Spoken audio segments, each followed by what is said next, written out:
Hi. Hi, Hello, how are you? doing well. How are you? I'm fine, thank you. So we are late now. Can we start? Sure, yeah. Okay. Okay, welcome to NJS the Meetups, where we gather today to explore the latest.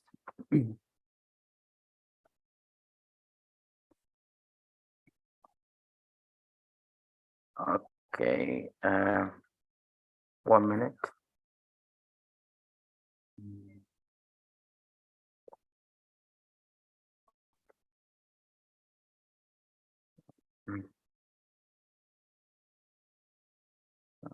Okay. Okay, again. Welcome to the NJ Asia Meetup, where we gather today to explore the latest trends and advancement in Angular, a powerful framework for building dynamic web application. We are honored to have with us a prominent figure in Angular community, Minko Gechev, who is currently serving as engineering product lead at Google. Today, we have a privilege of diving deeper into one of the most exciting topics in the Angular world, Angular Signal. Angular Signal is a concept of gained significant attention recently, and Minko Gechev is at the forefront of exploring its potential. As a in a today meetups, we have a privilege of hearing directly from Minko Gechev himself as he delves into a fascinating world of Angular Signal. We will explore the concept, its implications for web application development, and how it can improve us to build a faster and a more efficient Angular application. So you can start. All right. I will need some permissions to share my screen. If you Yeah, can sure. enable that. Yeah, okay. Can you try again? Yeah, let me do that. Hear us. All right. Perfect. Do you see my screen now? Yeah. All right. Yeah, thank you for having me today. I decided to expand the scope a little bit of the presentation because in version 16 we introduced signals, which is, as you mentioned, a major feature. We refactored the entire reactivity model of the framework, but we also shipped quite a few other things. So I'd like to discuss them, and at the end of the presentation, we can pick whoever is interested in signals. We can dig a little bit deeper into this concept, and we can explore signals, computed, and effects, and how they impact Angular's change detection. All right. Angular is Google's framework that is a default recommendation for development of web apps. There are main frameworks that we have at Google. Some of them are specifically focused on mobile. Some of them are cross-platform, such as Flutter. And Angular is specialized in development of web apps, even though you can build some mobile experiences with it as well. At our team, we're very much evidence-driven. So we decide what to include in Angular based on data. And this data could be collected from different sources: developer surveys, conversations with developers, meetups, as the one today. If you have some feedback about Angular and how you'd like to use it, we can incorporate this in our roadmap, and so on and so forth. But probably one of the main resources that we're using, this is the Angular developer survey. It has been giving us a lot of information about how we can evolve the framework to make it better for everyone. And one of the things that we kept hearing again and again is how to make it simpler. So in version 15, we shipped standalone components, standalone APIs, which allow you to simplify your application from something like this to something like this. So we're dropping concepts and code significantly just by dropping ng modules and providing an alternative approach to import your components directly in the component metadata. They were creating quite a lot of conceptual overhead over the years with stuff such as figuring out the difference between ng modules and JavaScript modules. So I bet most developers are not going to miss them too much. Something new that we shipped in version 16, this has been the schematics for transforming your application to ng module-based application to stand alone. It goes through 3 different steps. First of all, it tries to migrate all your components to stand alone. After that, removes redundant ng modules once you move from importing ng modules to importing your component metadata. And last, it also can update the component, the bootstrap of your application. So in this case, we can see how ng generate Angular core standalone is going to completely remove the app module. It is going to update our components to standalone, and it is also going to update the bootstrap process to use bootstrap application rather than bootstrap module from the first example here. Another thing is the opportunities to build new applications by using standalone APIs. So now you can just run ng new my application -- standalone, and this is going to generate way simpler directory structure. So it is going to look something similar to the directory structure on the right, where we have way fewer files, which are way easier to comprehend from by beginners. But as you mentioned during the introduction, the most impactful, I'd say, feature has been reactivity. With reactivity, we mean the process of updating, reflecting changes in the data model to the view. So here, when we're typing, we're triggering some, like adding additional symbols to this text box and triggering some validation logic in Angular, for example. This is an example of reactivity. We're reacting to the user input. Angular has been using Zone.js for reactivity for a while, where we have been waiting for the microtask queue of the browser to get empty, and once the microtask queue is empty, we run change detection in the entire component tree. And we wanted to improve this for 2 reasons. First of all, Zone.js is not very much aligned with modern browser APIs. We can't plug into the microtask browser queue without down-leveling async await to promises. So this has been a blocker for us. We still need to down-level async awaits to promises in order to make this properly work. And the second challenge is that we're performing change detection in the entire component tree, even though only parts of the component tree has been updated. So what we decided to do is to assign projects to rethink the reactivity in Angular with more fresh, new perspective, and decide what would be the future direction of this reactivity model, which would be the reactivity model that fits the best the component model of Angular and also the development paradigms that we have been using. Our team looked into a variety of different ways that modern frameworks approach the problem. One of them was just making the Angular compiler, taking it one step further so that it can understand the dependencies between the view model and the view itself, similar to Svelte, let's say, where we generate some code that is going to invalidate properties once we update them. That was a valid approach, but we decided that it might not be the best fit for Angular because it creates some compile time magic, which sometimes can be unintuitive at runtime, especially when you're building more complicated experiences. We also considered using proxies. Why not wrap every single property in your Angular components that you have bound to with a proxy? Well, this also was a little bit too magical because sometimes when we're editing, let's say, arrays, the proxies can have some unpredictable effects. For example, they expose some low-level implementation details of array methods. We also considered hooks, similarly to React, but they didn't really fit the fine-grained reactivity model that we were aiming for. So we ended up moving forward with signals. And signals expose 3 primitives to allow you to build reactive experiences. They expose the signal. This is a function that allows you to wrap your values and enables you to read the values and also set them. That's pretty much it. It is just a value that you can set and read. It also adds the primitive for computed signals, which allows you to read signals within a function. And whenever any of the signals read within this function changes, we mark the computed signal as dirty or needed to be recomputed if we read it again. And we also added effect. Effect is a function that would get run every time when the signals within this function change.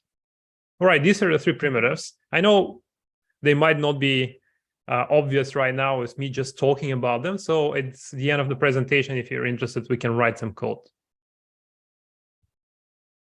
What we liked about signals is that they provide reactivity everywhere within your application.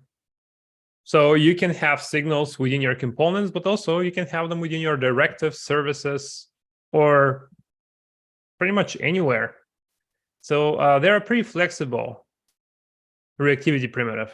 This doesn't mean that you should keep them anywhere, because this could create a little bit more complications in the trying to figure out the data flow, but they provide a lot of flexibility. They also enable precision updates. What I mean by this is that we don't have to rerun change detection in the entire component tree as we used to do with Zone.js. Now we will be able to be way more intentional. When you have signal and you're using it in one place in your component tree, what we're going to do is detect when the signal changes, and we're going to go to the component tree and only rerun change detection in a small portion of it. Not even in the entire template of this component. We're going to rerun it only in a fraction of this template called a view. And last but not least, signals are also a pretty lightweight dependency of the framework. They're only about 2 kilobytes gzipped and minified, maybe even less, depending on the implementation that they come up with. Another thing is the conceptual simplicity. I told you that there are just 3 reactivity primitives. A signal, which is just a value that you can read and set. Computed, which is just a value that you compute by using signals. And effect, which is just a function that gets re-executed once any of the signals it reads changes. They're a familiar concept. They provide you some way of moving, you just understand this core concept, and you can use it in a lot of other frameworks around. You can use it in Angular, but also you can use it in frameworks such as Preact or Solid.js. So you learn it once and you can learn it, you can use it everywhere. And also interoperability. It is critical for us to make sure that Angular is backward compatible, and also the existing reactivity model keeps working really well with signals. We designed the signals primitive in a way that you'll be able to move individual components to signals within your application and keep the majority of it in Zone.js if you'd like. So if you'd like to transition to signals from Zone.js, you can do it incrementally, but also you don't have to. Very much depends on your use case and your goals. Eventually, we're going to strongly recommend for new applications to get started with signals, but for existing applications, Zone.js is going to continue working in foreseeable future. All right. Another thing about signals is that I already mentioned that the framework is backward compatible, and we have been working with different framework authors, such as the folks from NGRX, NGXS. We received some feedback from Ben Lesh from RxJS on how we can improve the integration between signals and RxJS. And already NGRX, I saw some prototypes using signals. So we have been working with the ecosystem to ensure that all the existing tools and libraries out there are well implemented and integrated with signals. Yeah, that's the good news. Angular signals are in developer preview version 16, which means that you can already start experimenting with them today.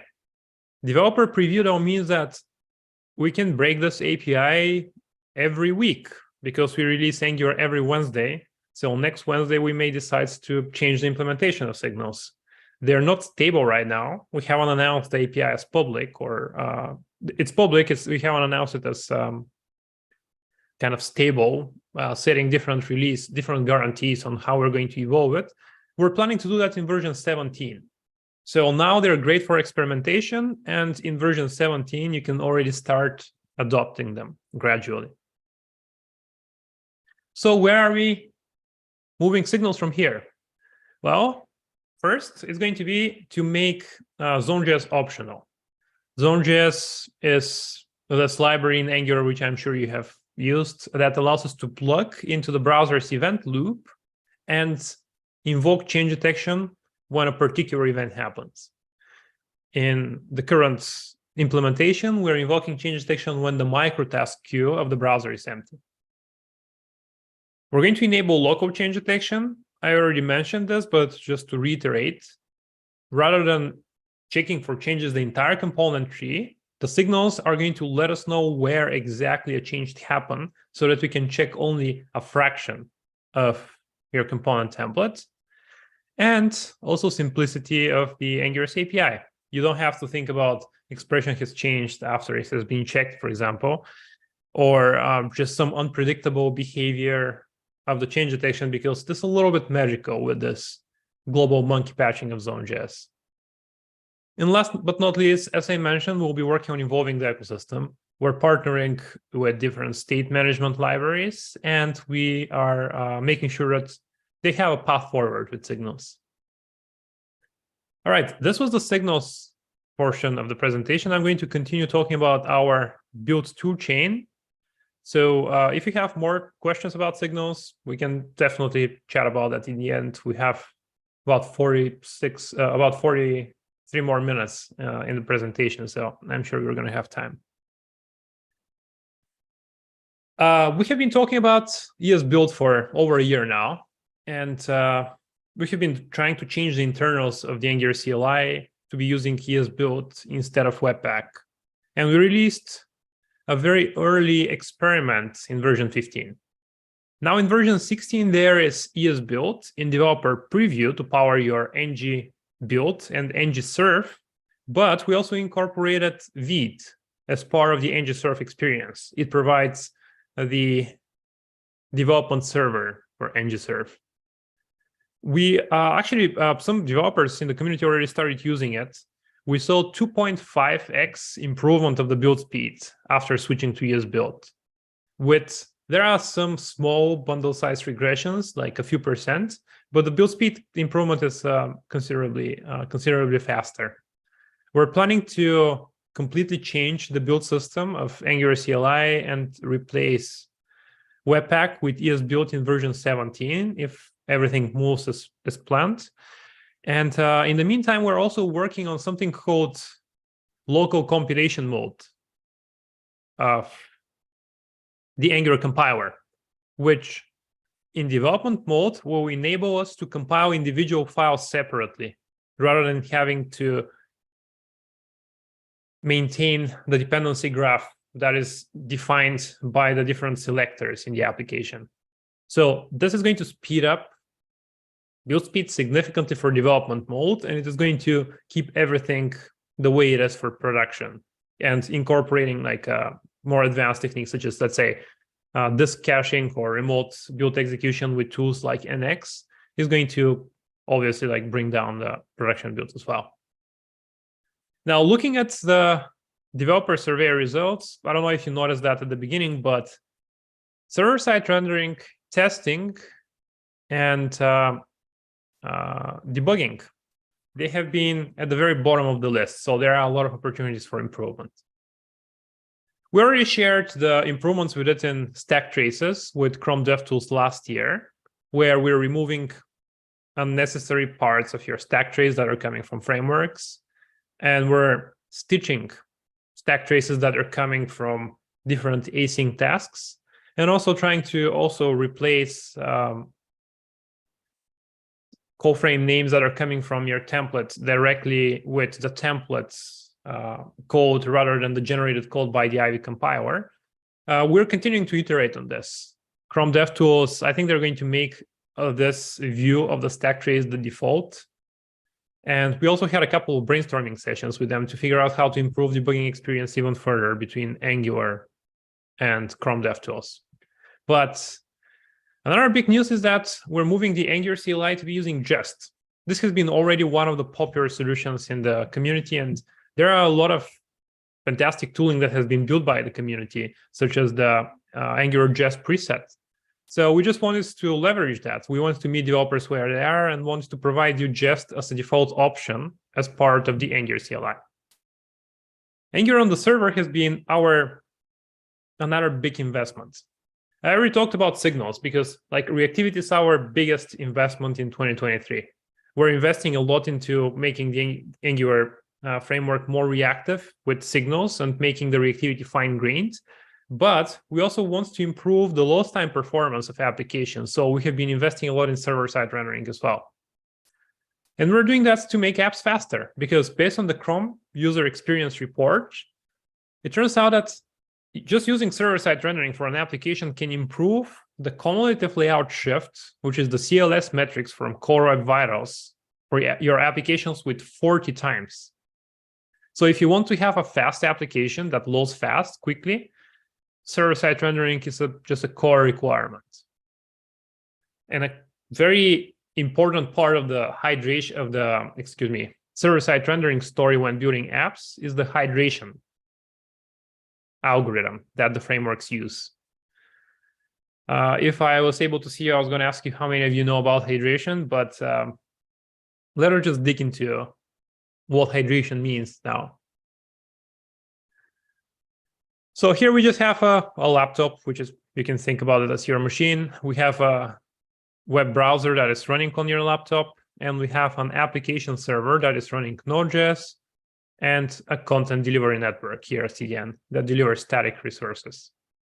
When you want to open a web app, you're first going to go to the application server, to Node.js, which is going to run Angular on the server, and it is going to produce markup, some HTML. We're going to get that in the browser.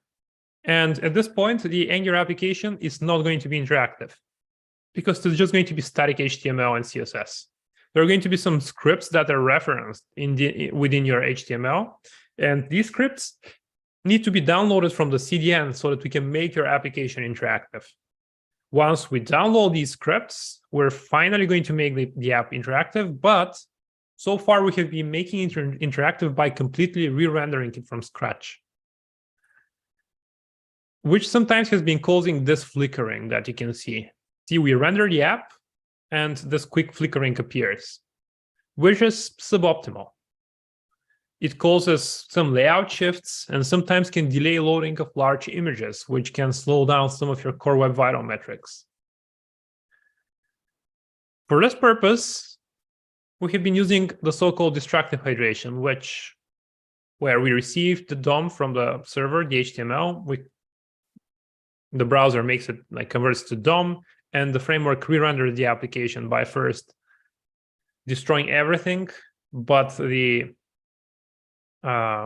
root of the application, and after that re-rendering it from scratch, which, as I mentioned, is pretty suboptimal because of the cumulative layout shifts, risks, and also reducing the load speed for some large images.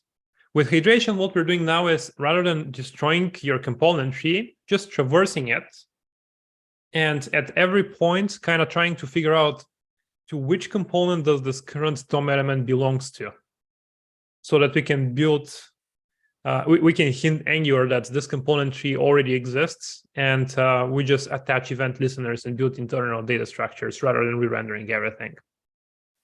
With hydration, we saw some improvements in the largest contentful paint of apps with up to 45%. And we made it available in version 16. So everything that you need to do there, you just add 2 lines of code to import with hydration and with client hydration, and just add this to your application configuration and boot up. There are some sample applications that I can show you later on. All right, yeah, in version 16, together with hydration, we also shipped quite a few quality of life improvements that I'm not going to dig too much into depth into, because I want to move towards the end so that we can discuss more signals in case you're interested. But some of them are just the directive composition API. Here, for example, we're applying the has_color directive on the map menu, required inputs, which now allow you to specify which inputs you would like the framework to enforce that we have set value to at build time. New features in the Angular language service, and also functional router guards. This has been one of the features that has been reducing the complexity of the router significantly just by reusing the inject function. And another highly wanted feature, highly requested feature, has been passing router data as inputs. So now rather than you having to inject the router data token in your components, you can just use this particular feature of the router that is tree shakeable and pass the router data directly as inputs of the components that the router rendered. Content security policy support has been another feature that we recently shipped, and some improvements in the image directive that reduced that can allow you to improve your largest contentful pane for applications. So some of the new features that we shipped there are fill modes in developer preview. We have automatic generation of SRC sets, and also we backported this to version 12 and newer. If you haven't been using this ng optimized their image directive, I would strongly recommend you to do that by importing it from the common module and just changing your images to be using ng SRC rather than SRC. You're going to notice the effect of this almost instantly. And yeah, and with this, we shipped features in total with in total of like combined more than 2,500 thumbs up. So if you have favorite features that we haven't shipped yet, I would recommend you to go to github.com/angular and find them and just give them some thumbs up. We really consider your feedback as part of the feature prioritization process. So from here, we'll be also investing a lot of time in the Angular material design implementation. It is currently the public reference implementation for Angular for Google Material Design for the web. And we're planning to ship Material 3 support later this year, potentially around version 17 timeframe. It is also going to contain way more flexible and expressive theming API, exposed via SaaS. To inform our future decisions, what we'll be working on and shipping in version 17, we also looked at the developer survey results. Now, let me show you how you can read this chart.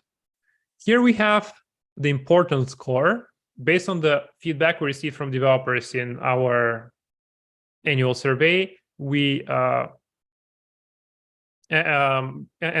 on their preference for the framework, we assigned an importance score for each one of these different products areas.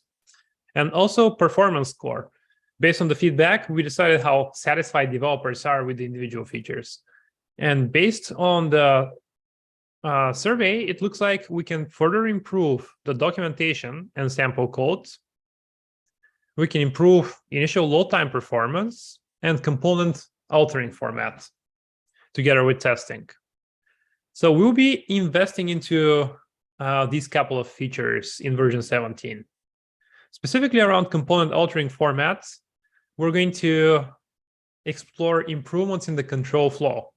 So I know we have ng4 and ngIf. We're going to continue having them, but also we're looking into how we can make them a little bit more JavaScript-like, how we can have ngelse that is more intuitive compared to what we have right now, and also how we can make it a little bit faster.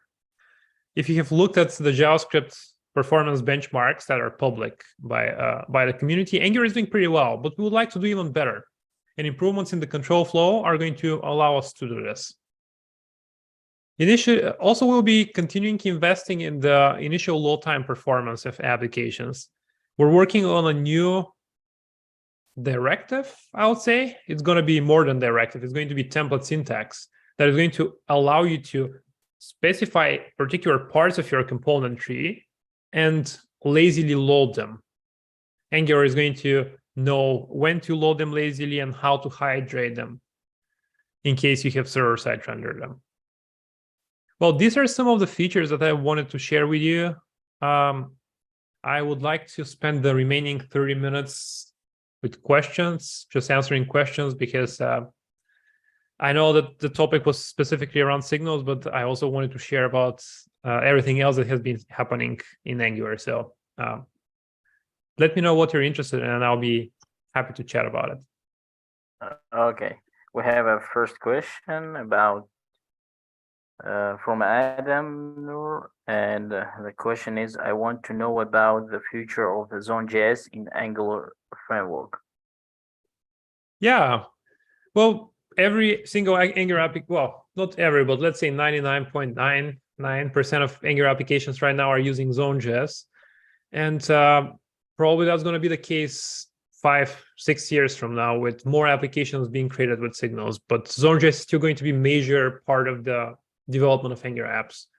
So yeah, we're just going to continue maintaining it and make sure that it is aligned with web standards as much as it can be. I mentioned already some of the disadvantages of using Zone.js right now around async await.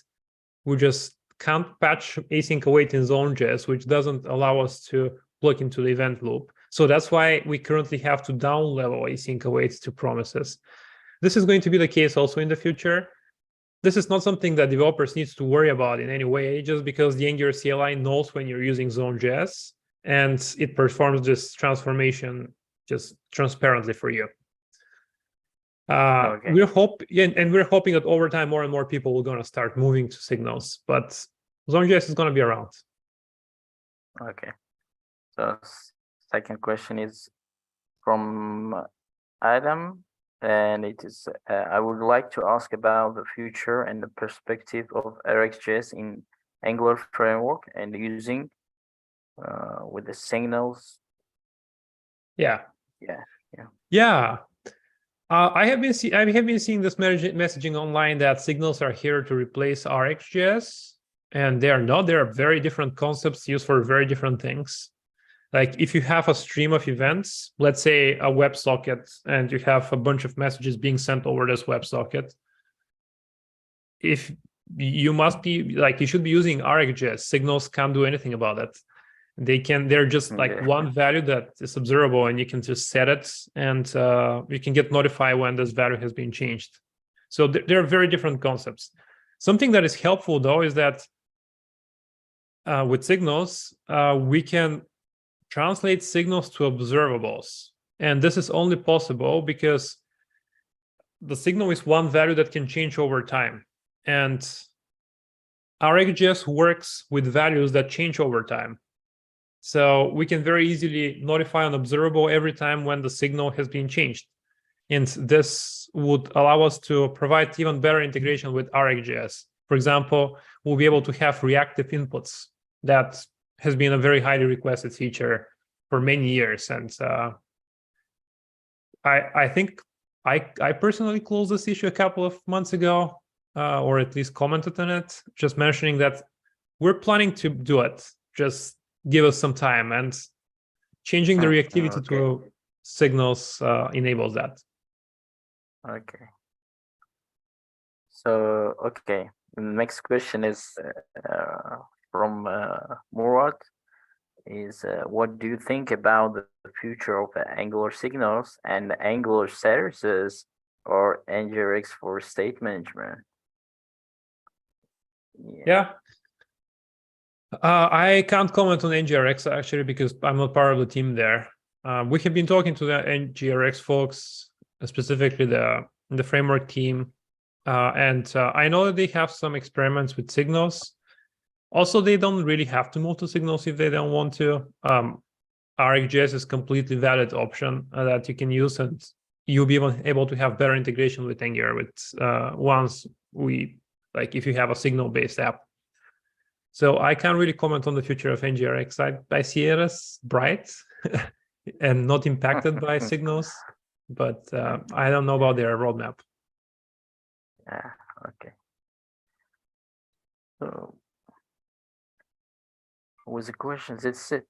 We have only this kind of a question on the live chat on YouTube now. So if you have some example to show, we can continue with them. What example around using signals, or? Yeah, maybe. Yeah. Yeah, we can try to build an application together. I may have to. Let's see. You can build something simple. Do you see Stack Blitz here? Yeah. Perfect. Okay. Yeah, we have Angular. Let me zoom in a little.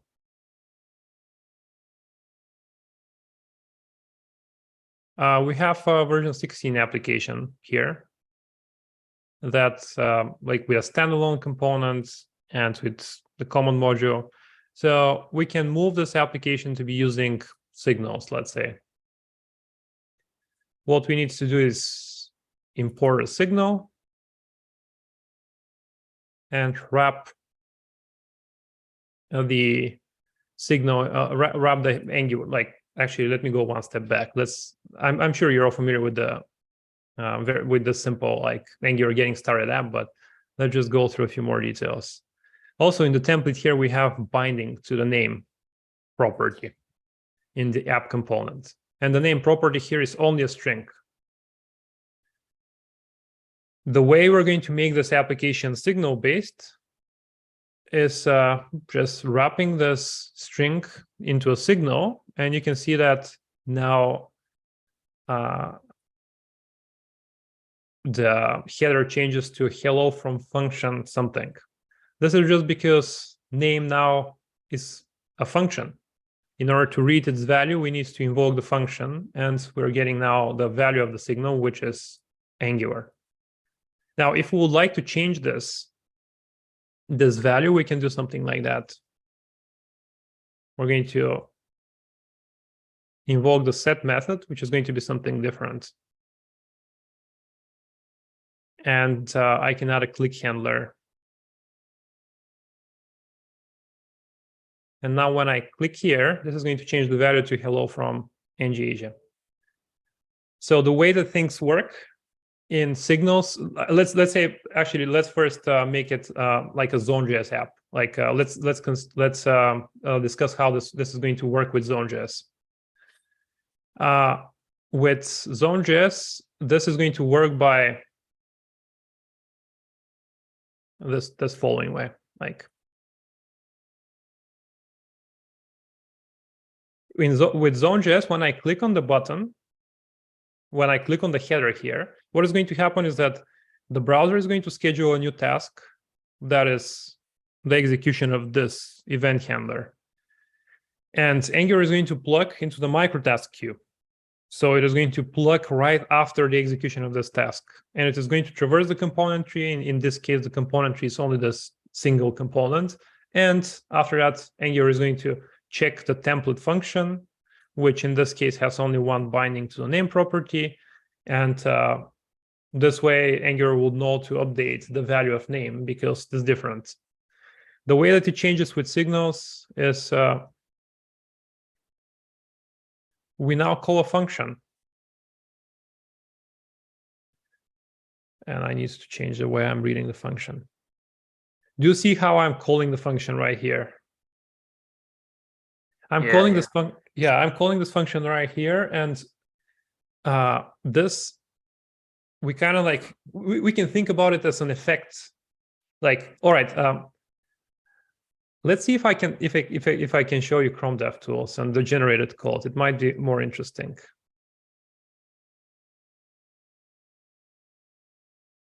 Let me actually no need to do that. Let me actually like show you what Angular is going to generate. It's going to be something like this. It's going to be a component that has like a template function.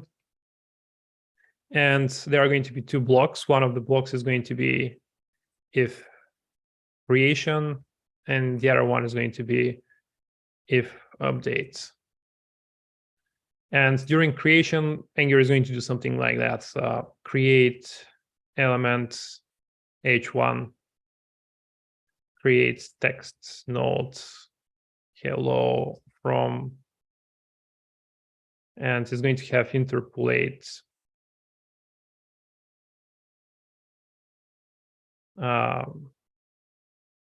name context.name.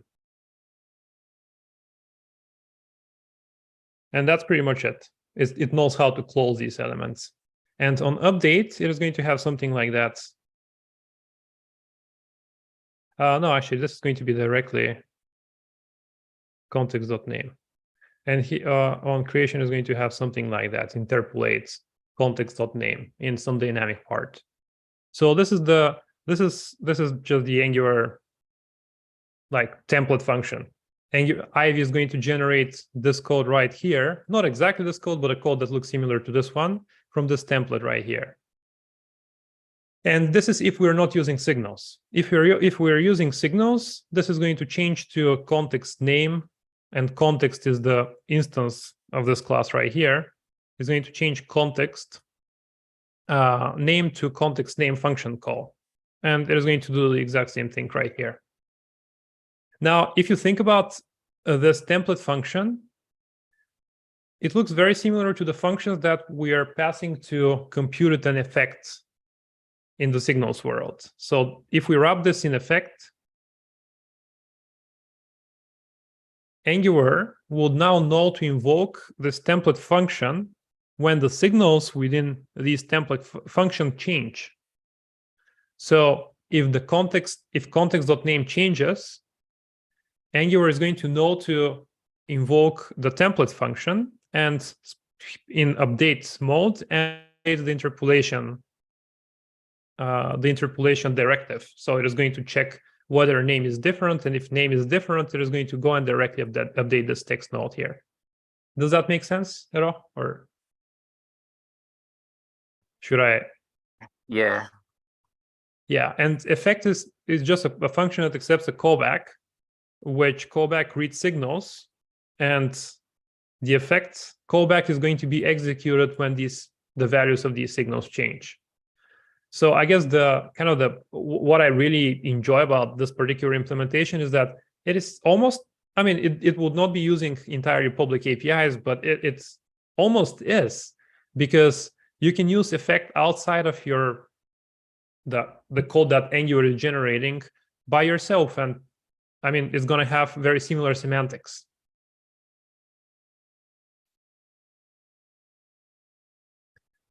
Yeah, so this is a very simple signal-based application. We can also use one more abstraction here. Let's say we can add ng on init, and here we can use something called effect.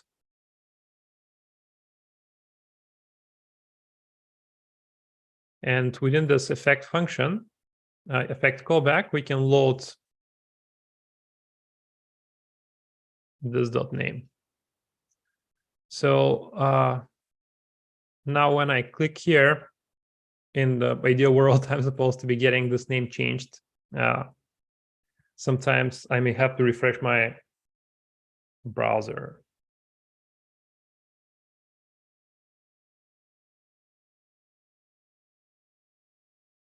Let's see if it's going to end up working.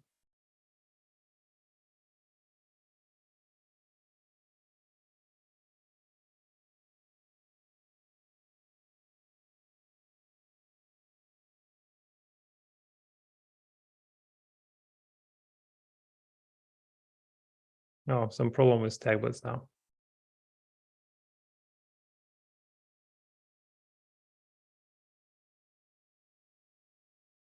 Those taglets won't load. Or maybe we can create a new project and try it out again.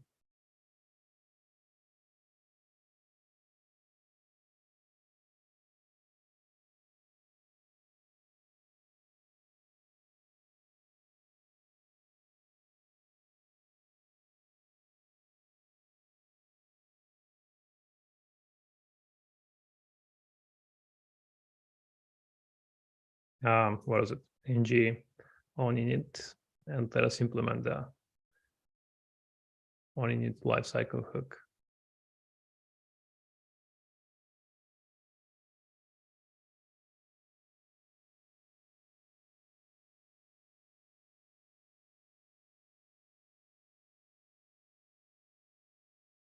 All right, yeah, so we can read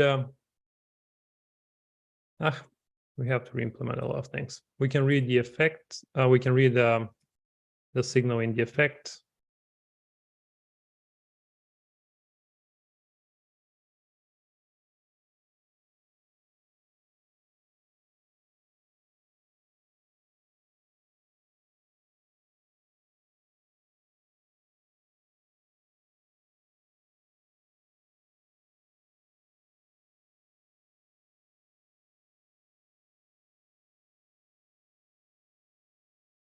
Oh, it's not in injection context. Sorry about that.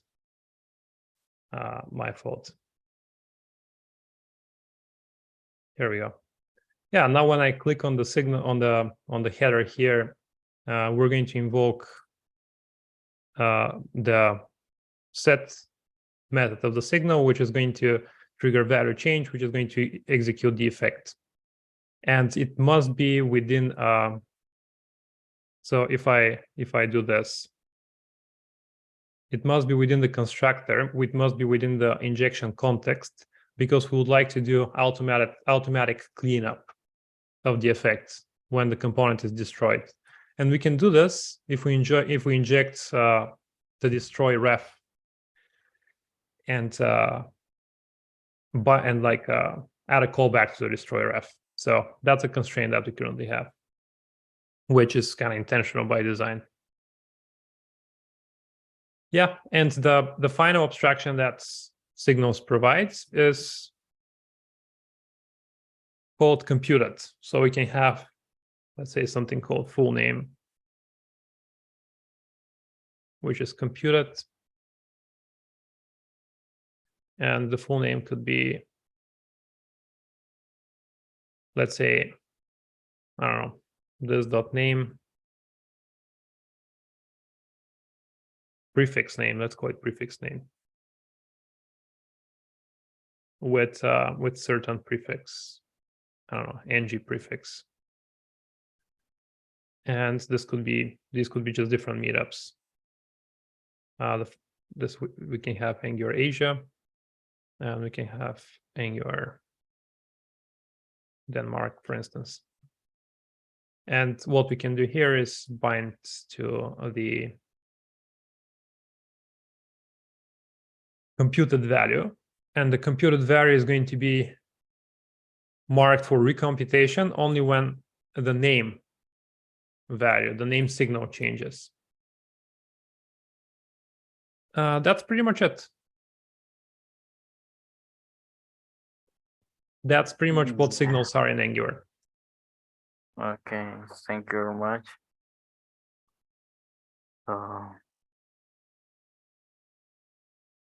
Yeah, we can finish. Okay, thank you very much for your time. And for example, yeah. One thing to add only is some of the features that I talked about. For example, the local change detection, it is not currently happening. What I showed you with the template function and how we are potentially going to wrap it within a signal, that's not there yet. We're planning to ship this in version 17, but this is just currently a hypothetical thing, how it is potentially going to be working in version 17. And okay. At the moment, change detection functions very much the same way that it used to with Zone.js. You can be just binding to signals directly with the signals library. Okay. Okay, thank you very much. We will wait new updates from your team. And so thank you very much all. And we will end now. And thank you, Minko. Have a nice day. Thank you very much. Thank you for having me. Bye.